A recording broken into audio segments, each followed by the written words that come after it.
must be some kind of way out of here. Say the joker to the thief. There's too much confusion. I can't get no relief. Businessman there, drink my wine.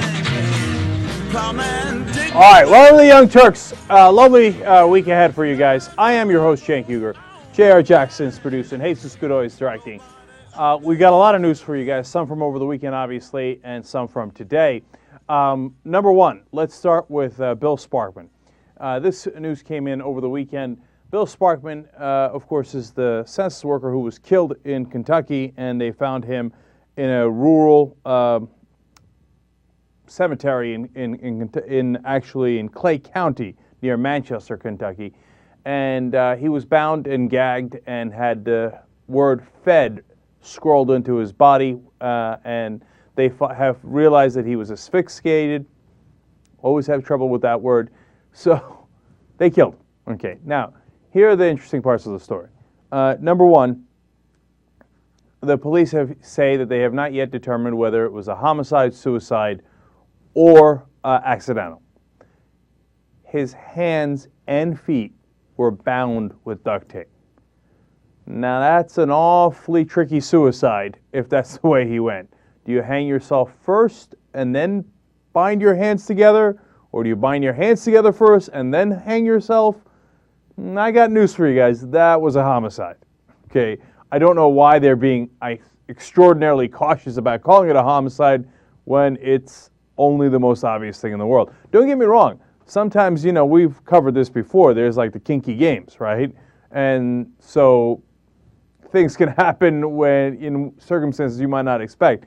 But when your hands and your feet are tied, you cannot hang yourself. You at least need someone else there, right? Now, I had told you earlier, the main question is this case of, you know, people getting worked up by right-wing paranoia? Michelle Bachmann has said over and over, don't fill out your census. She's unbelievably a congresswoman from Minnesota. And so is it the fact that he was a census worker, or does that have nothing to do with it? Well, there we have clue number two. Clue number two is not only did they write "fed" on his body, but they taped his census worker ID onto his body. Okay, yeah, all right. Homicide, and let's put it this way. Is it because he's a census worker? Do I know that for a fact? No. Why? Because maybe someone killed him and then thought, well, this is a good way of deflecting attention. So if I'm the cops, I'm going to investigate that angle. Most murders are done by people that you know, okay, that the person knows. So I would definitely look into that angle, and I would not prejudge anything. Now, did they either mean to kill him because he's a census worker, or at least indicate that they're trying to kill him because he's a census worker? Absolutely. It is not an accident that they wrote "fed" in his body and taped his census worker ID onto his body. Like, if they remember last week when this story first broke, I said, well, you know, he's a part-time census worker, part-time teacher. We're not sure yet, right? I mean, "fed" sounds pretty bad. But when they taped the ID to his body, that is at the very least an intention to throw people off the track if they killed him for personal reasons. But obviously that's got to be your main consideration at this point. So, reporter catches up with Michelle Bachmann at a conservative conference that she's attending, asks her about it, and she says, basically does not want to comment. She just says, quote, "Thank you so much." I don't know what that means. Thank you for asking the question. But surprisingly, at the conference, Michelle Bachmann, who almost always includes some rant about the census in her speeches, did not talk about the census. So we'll let the, of course, police do their investigation, which seems to be extremely cautious, to say the least. We'll see how it comes up. But this is not a good sign. And later in the program, we're going to talk to Eric Bollert from Media Matters and how he believes we are seeing something very similar to what we saw in 1963 before JFK was assassinated. This rhetoric of violence continues unabated, and we're now perhaps seeing some of the worst results of that. Now, I have more on that conservative conference that Michelle Bachmann's at a little bit later in the program. Of course, nothing but fun. Some top Republicans attending, and the seminars are chock full of insanity.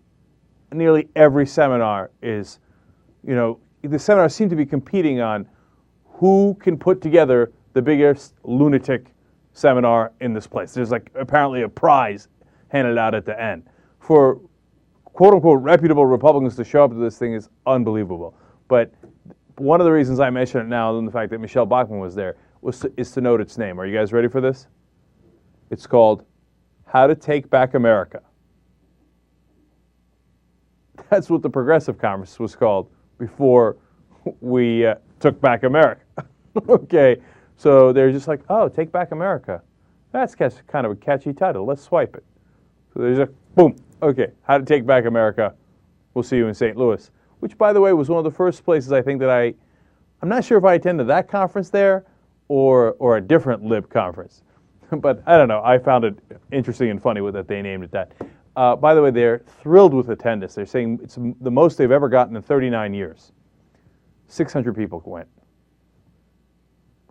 Last year was 300 people when it was apparently named something else when they had America. And by the way, Take Back America, which was a liberal conference, has changed its name. We even went to it. What is it called now? Like Keeping America? I don't know. But like what to do with America now that we have it? Something along those lines. But anyway, 600 people in attendance. They said mainly middle-aged women. Who knew? Okay, fascinating. All right, so we'll get back to that conference a little later in the program. Now, funny, interesting thing that happened over the weekend. Now, I mentioned the Sparkman thing first because that broke kind of early on in the weekend, and I thought it was really interesting, and I didn't want to let it go without letting you guys know about what the developments on it were. Because I'm afraid that it's a bad sign for other areas, too, and for what might come in the next 4 years.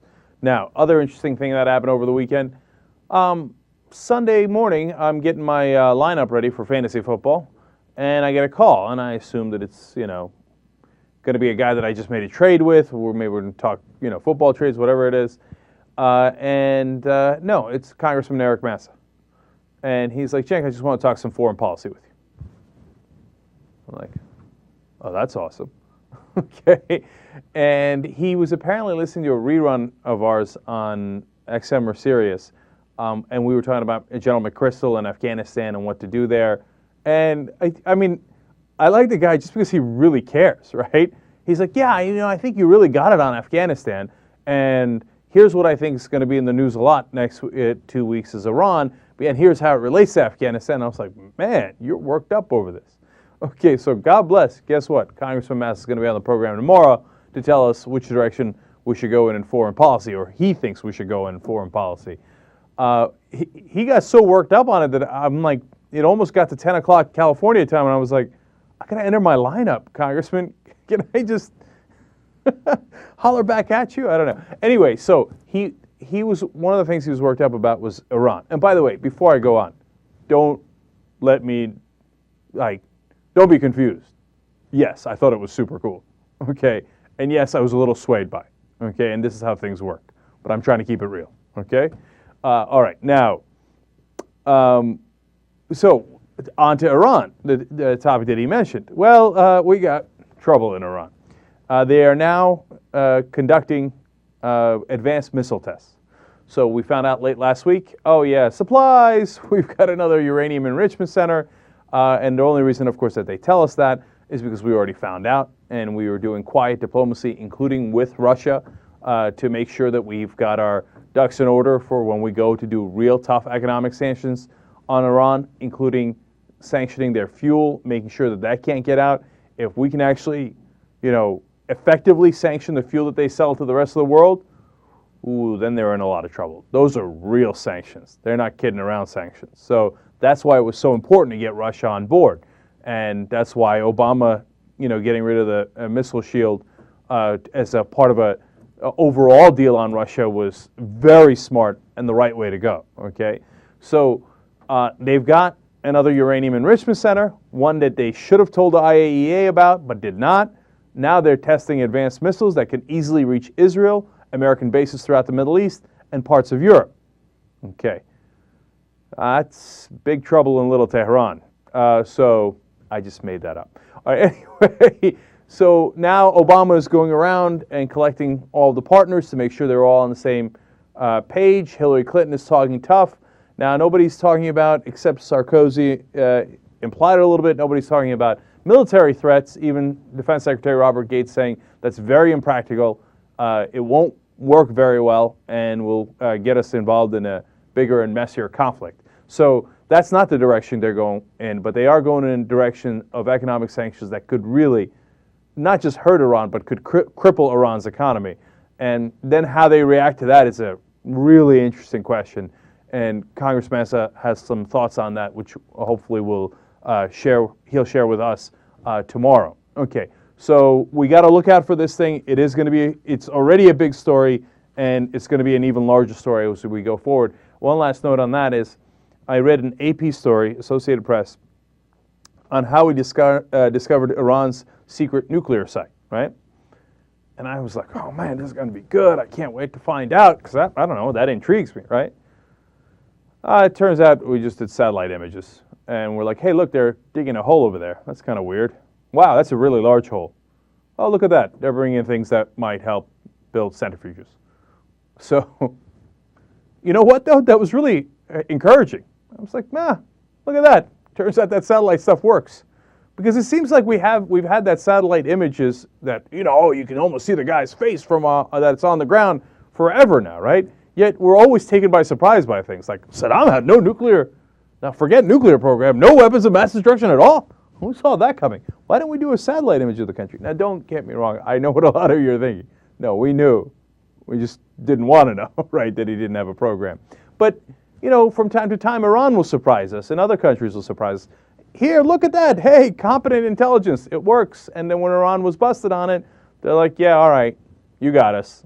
Yeah, we're building. So, but one other thought on that is, it's particularly dangerous because it's too small. That's kind of weird, right? Why is it dangerous that it's smaller? It's because it doesn't contain enough space to build enough centrifuges for it to be for civilian purposes.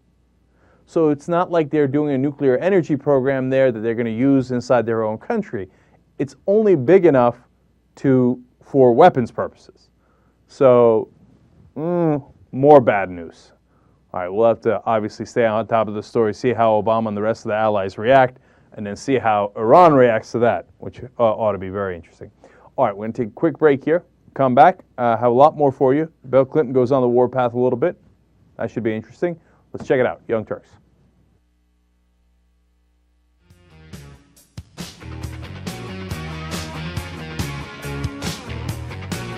All right, back on the Young Turks.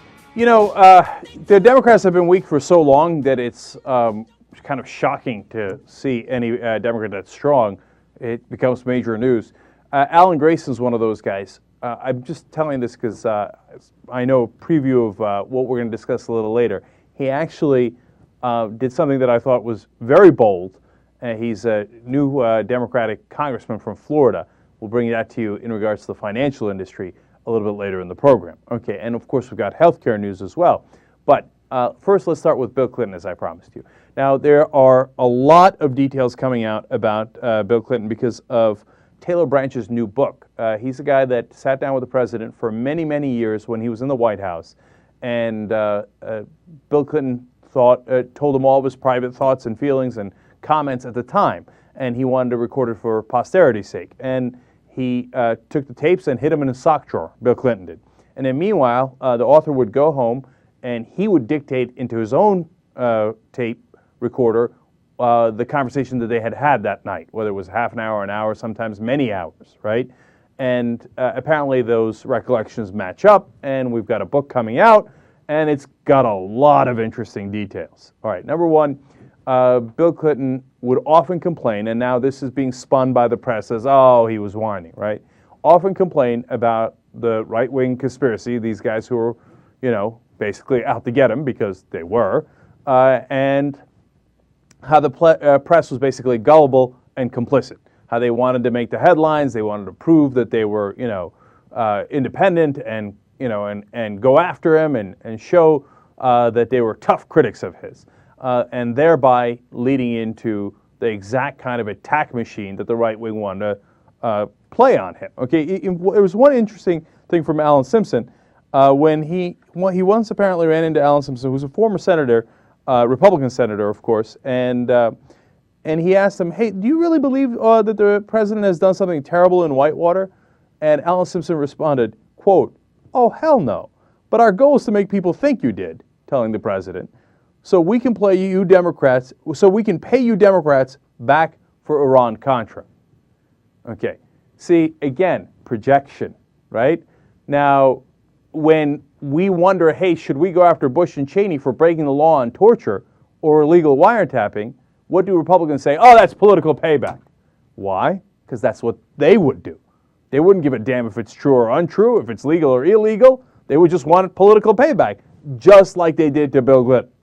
In some ironic way, God bless Alan Simpson for admitting it, apparently. And then, but what's interesting, so he, went after the New York Times in these notes and these conversations, and the Washington Post and the Wall Street Journal. He thought the Wall Street Journal fed into these insane theories about Vince Foster's suicide and how Bill Clinton had him killed, etc. And so the Wall Street Journal, in his mind, was the worst out of those. But he thought the New York Times and Washington Post and Newsweek just took everything that the right-wing guys threw at him, and they knew that the right-wingers knew this is so easy. We just feed it right to them, and they can't wait to publish it, even if it's crap, right? But the one guy that he was pissed with, that I thought, reading the summary of it, had at least a legitimate and substantive attack against Bill Clinton, was William Greider, who's a writer for the Rolling Stone and The Nation, who had asked him about NAFTA. Okay, everything else is garbage. Did you kill Vince Foster, Whitewater, your cat, your Christmas card list, etc. This is a real issue, right? And William Greider's points on it are interesting. Now, in the end, I might be on Bill Clinton's side on that issue and not on Greider's side, but that's journalism, right? And Clinton's reaction to that was not good either. He said that he was lumping him in with the, quote, bitchy and cynical liberals. Okay. And that's the complaint a lot of liberals or progressives had with Bill Clinton, is that he never really even saw himself as that, and that when you pressed him from the left, he viewed you as bitchy and cynical liberal.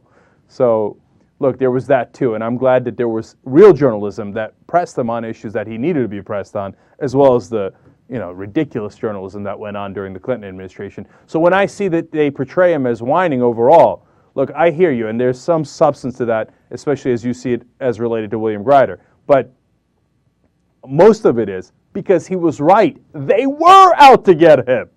All right, now a couple other quick notes. Senator Jim Bunning is in the book, apparently. That's the crazy Republican senator from Kentucky who's finally retiring, because even the Republicans can't stand him. He said, quote, "I tried to work with him a couple of times, and he just sent shivers up my spine. He was beyond the pale." The only other guy that gets that treatment in the book is, by the end of his administration, Clinton realizes James Inhofe from Oklahoma is just as bad. Okay, so keep that in mind. And that's what we've always told you. Those are the two guys that are beyond wacky, beyond the pale. Now, on George W. Bush, he said, people say he's warm, but every time I've met him, he's been, quote, miserable and hostile. He said, of course, he's never forgiven me for beating his father, but that's about as deep as his political conviction gets. All this compassionate conservative business is phony. Now, this stuff he was saying back then, okay, written down and now will be in a book. And, of course, he was right about that. And then disturbing things about some Democrats. And then I'll get to what I think is the most interesting point here. One on Democrats, now you might have already heard this because everybody's been talking about what he said about Al Gore. In the beginning, they were, worked together very well, closely, especially even in the beginning of the campaign, but then they had a number of legendary fights where Al Gore blamed him for lying to him about Monica Lewinsky and hurting his campaign, etc. And at one point, Clinton compared Gore to Mussolini. Look, he's a little out of hand there. Obviously he didn't do it in public, It's not, I really, looking at the summary of those parts, I didn't think that was that big a deal. I get it, and Al Gore, they were both kind of right. Clinton shouldn't have done that to Gore, and Gore should have used Clinton more in the campaign, no question. But let's get to the interesting stuff. Then we go to Senator Robert Byrd. Byrd apparently not a big fan of homosexuals. Now remember, Byrd is an old school dude, and he's got a good side and a bad side. Way back in the day, he was in the KKK. So that goes in the bad column, right? Now, later, he renounced that, was in favor of civil rights, and you could say belatedly, I hear you on that as well, but he was probably the single best fighter against the Iraq War in the beginning. Before we decided to go to war in Iraq, he gave these amazing speeches warning about what a bad idea it was, and he was right. Now, that's the good side. Now, on to his views on homosexuals. Byrd told his colleagues, this is according to the book, told his colleagues and Clinton that for one senator at least, this homosexual seed had something to do with the fall of the world's great military empire. Byrd said homosexuality was a sin, it was unnatural, God didn't like it. And he said that that was what caused the Roman Empire to fall, and that it was a big problem for Julius Caesar because apparently there were rumors that he had a bisexual affair with another king early on in his career, and that cost him big time. And that's why we shouldn't have gays in the military. Now, others in the room wanted to point out to Senator Byrd, Julius Caesar was one of the greatest military minds and conquerors in world history. So apparently being, if you believe it, him being bisexual didn't really hurt him that much. Okay, number two, the Romans did just about every vice you could imagine, let alone bisexuality. And they only had one of the greatest empires of all time, and for hundreds of years.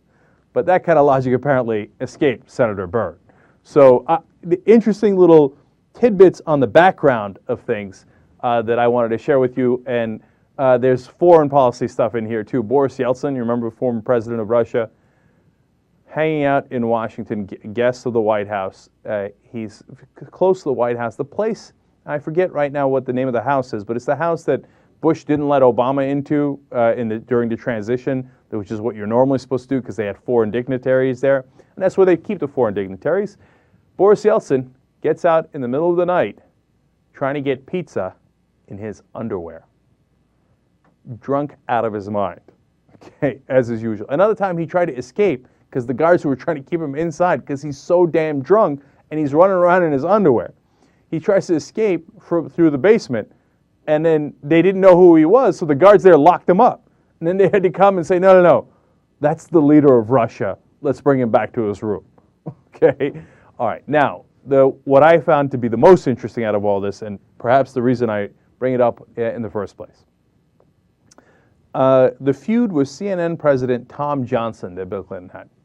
Apparently, the reason for this, if you believe Bill Clinton, and based on the details, I do believe him, is that right before the campaign for the first time around, we had found out about Jennifer Flowers and the affair that Bill Clinton had with her. And he was apparently was going to do an interview with CNN. But at the last second decided to do it with 60 Minutes instead on CBS. So that pissed off the president of CNN at the time, Tom Johnson. And he went on basically a feud with Clinton for the next 8 years to pay him back. So this is how decisions are made by the most powerful people in the country and in the world and in our media. I don't like you. You didn't give me access, so I'm going to try to screw you in every way. Now, so lunatics on the right would come up with these theories on different affairs that Bill Clinton had or different people he had killed or whatever it might be, and they just run them, right? And then when confronted with this, Tom Johnson was like, hey, look, man, that's somebody's alleging it. We're a news station. What can we do? We got to cover it. It's news. And the funny thing is, conservatives say that CNN is liberal. Oh, man. Look, I think that's just flat out scary. That you are presented with something that is called news. The most trusted name in news, CNN, right? And the reality is it's completely skewed by the petty rivalries and of their president and of the personalities involved. Plus, it goes to point number 2, which is access. It's all about access. If we get access to you, then we kiss your ass and we cover up your problems and your shortcomings. If we don't get access, then we come after you, right or wrong. We'll smear you with everything we've got. That's dangerous. That is not how you're supposed to run a news organization. And unfortunately, that's how most of our news organizations are run these days, by petty people with petty grievances and with their obsession with access. All right. And that's causing the downfall of so much of our news. Now, congratulations to NBC. They got that access. Bill Clinton went on Meet the Press to talk to David Gregory over the weekend, and he asked him about that vast right-wing conspiracy. And Clinton had an answer that I found interesting on a couple of different levels. Let's listen to it first. Clip number 1. Your wife famously talked about the vast right-wing conspiracy targeting you. As you look at this opposition on the right to President Obama, is it still there? Oh, you bet. Sure it is. It's not as strong as it was because America's changed demographically, but it's as virulent as it was. I mean, they're saying things about him. You know, it's like when they accused me of murder and all that stuff they did. But it's not really good for the Republicans of the country what's going on now. I mean, they may be hurting President Obama. They can take his numbers down. They can run his opposition up. But fundamentally, he and his team have a positive agenda for America. Their agenda seems to be wanting him to fail. And that's not a prescription for a good America. We actually need a credible debate about what's the right balance between continuing to expand the economy through stimulus and beginning to move back to fiscal balance. We need a credible debate about what's the best way to get to universal coverage. But do you worry about a repeat of '94 politically? There's no way they can make it that bad for several reasons. Number one, the country is more diverse and more interested in positive action. Number two, they've seen this movie before because they had 8 years under President Bush when the Republicans finally had the whole government, and they know the results were bad. And number three, the Democrats haven't taken on the gun lobby like I did, and they took 15 of our members out. So I don't think it'll be, whatever happens, it'll be manageable for the president. As far as his political assessment goes, I think he's exactly right. That gun lobby thing was a huge issue in '94. It's just not there anymore. Back then, they could make a case that, oh no, if you just let Republicans run things, it'll work out much better. And of course, as we saw when they ran things for 8 years, that is not how it turned out. They've lost a lot of credibility with the nation, and that is part of their problem as a party overall. And then, as Clinton pointed out, the country simply shifted demographically, so the Republicans could not possibly. I don't believe it. Look, and you could say, hey, you know, don't jinx it and knock on wood and do all that stuff. But they could not do that kind of tidal wave in replacing Democrats in this 2010 election, just simply on demographic reasons alone, let alone all the other factors, let alone the fact that, as Clinton points out, the opposition against Obama is so virulent that it actually hurts the Republican Party.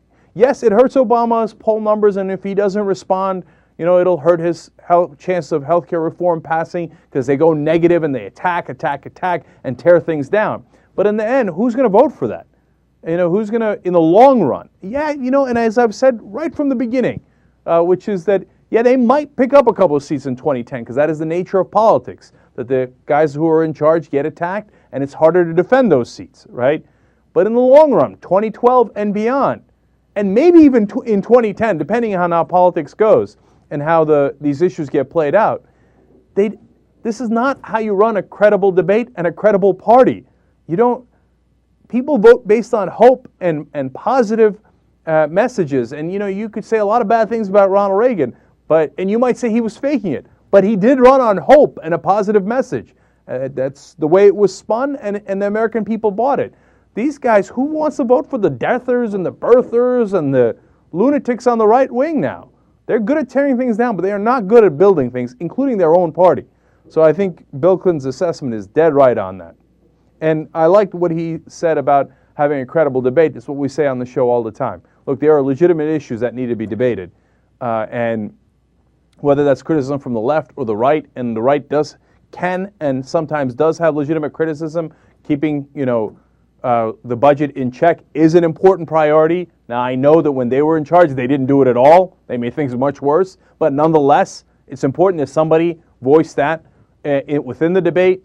But then here we go again. The Washington Times ran an editorial on healthcare, and it was called Death Panels by Proxy.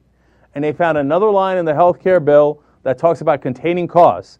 And then they went nuts with it. They're like, oh, if the line was about the top 10% of doctors who charge the most, that if they continue to charge the most and they continue to be in the top 10%, that their allotment that they would get from the government for Medicare, for example, because you get a certain allotment for the services that you provide, would go down by 5%. Now, that sounds a bit complicated. The bottom line is it's cost containment, right? And so what does the Washington Times, a conservative propaganda newspaper, infer from that? Well, they're punishing the doctors who would provide the best care, of course, because the most expensive care means the best care, right? And so that will, of course, naturally lead doctors to want to kill their patients, not provide them the best care they could, so they don't get that 5% penalty, and you will all die, and that's why it's death panels by proxy. Now, Time Magazine, to their credit, did a very good article debunking that and calling it the ridiculous fear-mongering that it is. But here they go again. Funny enough, to quote Ronald Reagan, okay? They do it over and over on every single issue. And yes, it might hurt Obama and the Democrats, but I think in the long run, it hurts themselves even more, okay? Now, earlier we were speaking about access and the media. And, of course, Fox News famously complained about not getting access to President Obama last weekend, and they were very grieved by that. But apparently they have gotten access to the guy who shot the secret Acorn tape, the guy who played the pimp in that tape, and there was a woman who played the prostitute in that tape, and they had gone into Acorn headquarters, not headquarters, to Acorn offices and gotten advice on how to avoid taxes, right? So there was a setup. And did it represent all of Acorn? Of course not, but it got blown out of proportion, and now Acorn is getting defunded. I'm going to get back to that story later because there was an excellent twist on that story. But meanwhile, Chris Wallace is on Mike Gallagher's radio show, and he is bragging about access to at least that pimp. It's just a fun little clip. Let's show you clip number 4. We're going to talk to James O'Keefe. Do you know who James O'Keefe is? James O'Keefe is that filmmaker who posed as the pimp and with Acorn and got the Acorn people to go along with trying to tell prostitutes how to make buy a house and make a good, honest living as a prostitute. That's right. And James O'Keefe. What about the prostitute? You going to get just the pimp or the prostitute? Well, actually, I sort of wish we were going to have the prostitute because she's pretty cute. But you'll just have the pimp. We have James O'Keefe. He's our power player of the week. I bet you wanted that prostitute to be the power player of the week, isn't it, Chris? I want to holler at her, but, she wouldn't come on. It's time to make a secret videotape of Chris Wallace with the pimp and the prostitute. Let's see how that turns out. Anyway, just a funny little thing, not a big deal. All right, now, but this one is interesting. This also relates to Fox News. They're doing something called Fox Nation. It's not a big deal. They ripped off TYT Nation. It's super obvious, but I'm going to let it go. But it's funny to look at these politicians that you're about to see in this tape, Michelle Bachmann, Mitt Romney, et cetera, et cetera. And let's see if they think that Fox is a straight news outlet that will cover them and might criticize them, or if they feel that Fox News might be on their side. And as JR pointed out to me after watching this the first time, do you think that they might say this kind of stuff about CNN? All right, let's check out what they have to say about Fox Nation. Fox Nation, you rock. If you're not watching Fox Nation, you're not getting the information. Can't wait to go to foxnation.com and can't wait to put it on my favorites. Anything you'd like to say about Fox Nation? Hey, FoxNation.com and my fans there, they're the best. Congratulations to you guys for getting that up there. Keep it going. I hope that we get a lot of strength, and that helps us in 2010 and the years beyond. Stevie B, KMC, yo, Fox Nation, what's up? We love you. Touch you? Is there anything you'd like to say about Fox Nation? Just keep clicking on Fox Nation. I'm really excited about it, and a great forum, I think, for some robust debate. Thank you so much, Fox Nation. I love you guys, and thank you so much for supporting me. Thank you. No, but Fox is just fair and balanced, man. They wouldn't tilt towards one way. Thank you to all my fans on Fox Nation, Mitt Romney says. Carrie Perjean is like, thank you for all your support. Could you imagine this?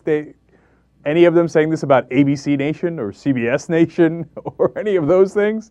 No, we had Michelle Bachmann on there, Rick Perry, the governor of Texas, Mike Pence, Mitt Romney, Stephen Baldwin, yo, Fox Nation.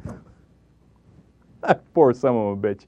Doesn't have too many cells left up here anymore. Eric Cantor. But the bottom line is, come on.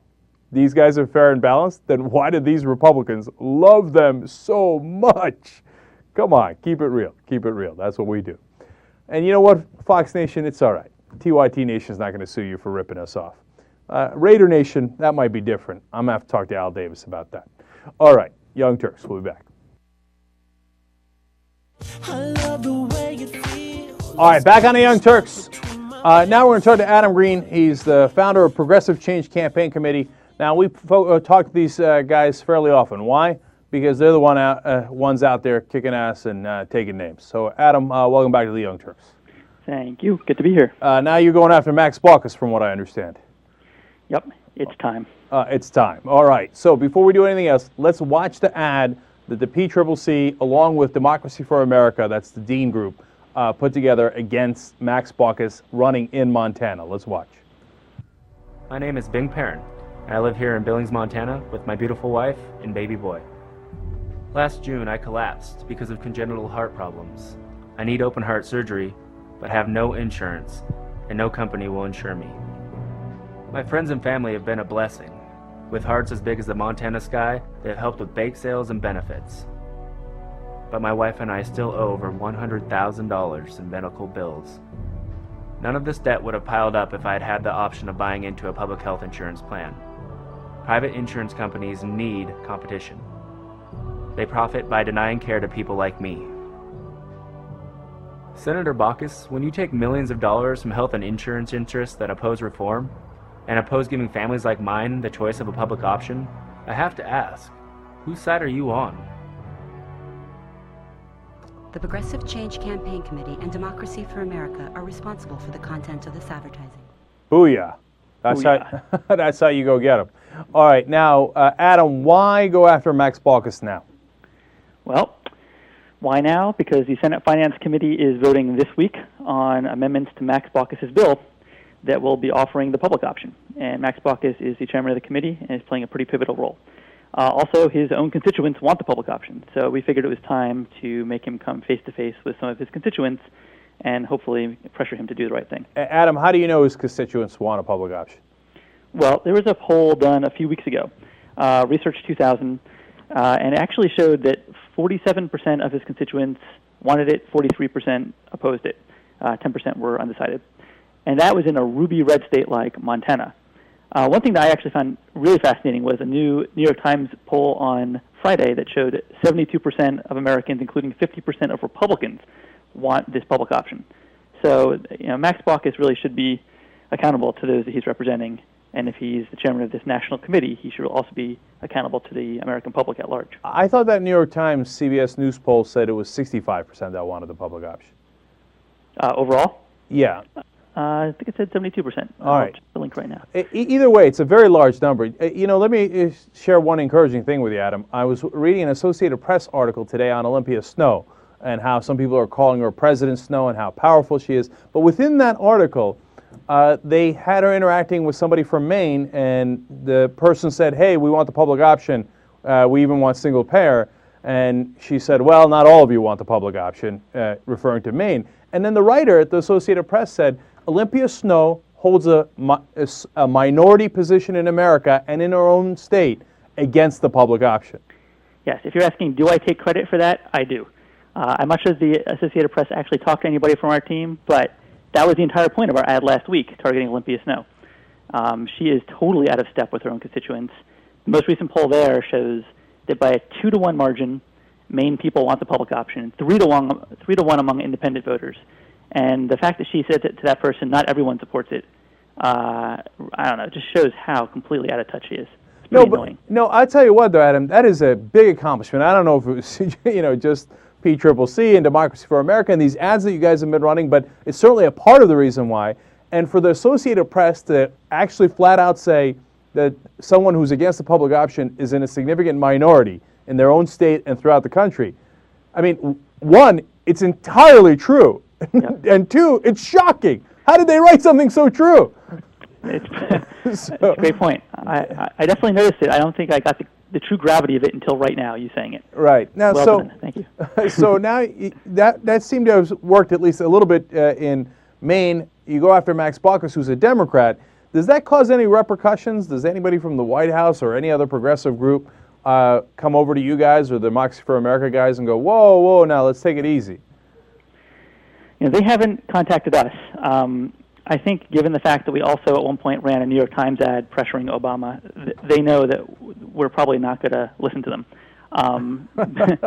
But, you hear every once in a while Rahm Emanuel pops his head up and starts trashing, progressive groups that are going after Democrats.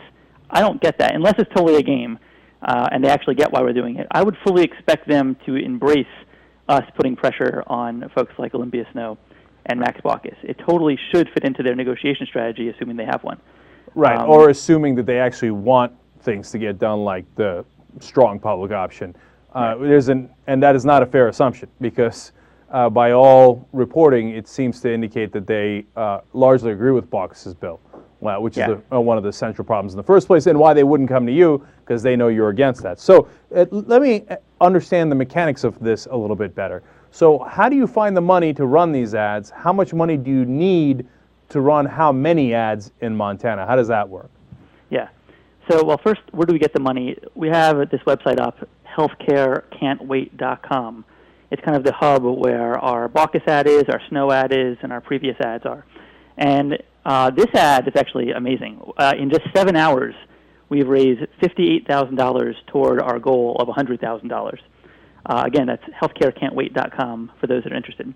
And in Montana, it's actually fairly cheap to run TV ads. It's probably not a surprising fact, but we're essentially able to buy the morning news program, the early evening news program, and the late 11 o'clock news program on every station in 4 major media markets, day after day after day for the amount of money that we're raising. We want to make sure that when Max Baucus's staffers watch the local news, they see this.